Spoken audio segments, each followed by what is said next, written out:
भटक्या कुत्र्यांच्या समस्येवर कुरुंदवाड पालिकेची बैठक. कचरा व्यवस्थापनासाठी व्यावसायिकांना सूचना. कुरुंदवाड शहरात भटक्या कुत्र्यांची वाढती संख्या लक्षात घेता कुरुंदवाड नगरपालिकेच्या वतीनं शहरातील चिकन मटन विक्रेते, हातगाडी चालक व हॉटेल व्यावसायिकांची विशेष बैठक घेण्यात आली. या बैठकीत अन्नावशेष आणि कचऱ्याच्या चुकीच्या व्यवस्थापनामुळे भटक्या कुत्र्यांची संख्या वाढत असल्याचा मुद्दा प्रामुख्याने मांडण्यात आला.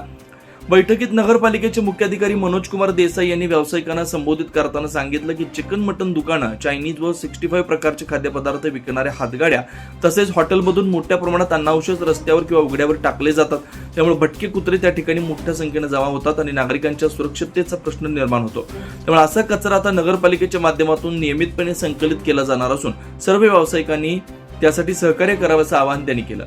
ही बैठक उपनगराध्यक्ष दीपक गायकवाड यांच्या अध्यक्षतेखाली पार पडली. बैठकीस नगरसेवक जवाहर पाटील, उदय डांगे, दीपक पोमाजे, अली बागवान यांच्यासह शहरातील विविध व्यावसायिक मोठ्या संख्येने उपस्थित होते.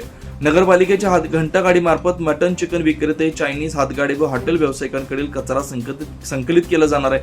प्रत्येक व्यावसायिकाने किमान 2 स्वतंत्र डस्टबिन ठेवून ओला आणि सुका कचरा वेगळा जमा करावा अशी सूचना देखील देण्यात आली. घंटागाडी संबंधित ठिकाणी आल्यानंतर कचरा रस्त्यावर किंवा उघड्यावर न टाकता थेट नगरपालिकेच्या गाडीत देण्याचं आवाहन करण्यात आलंय.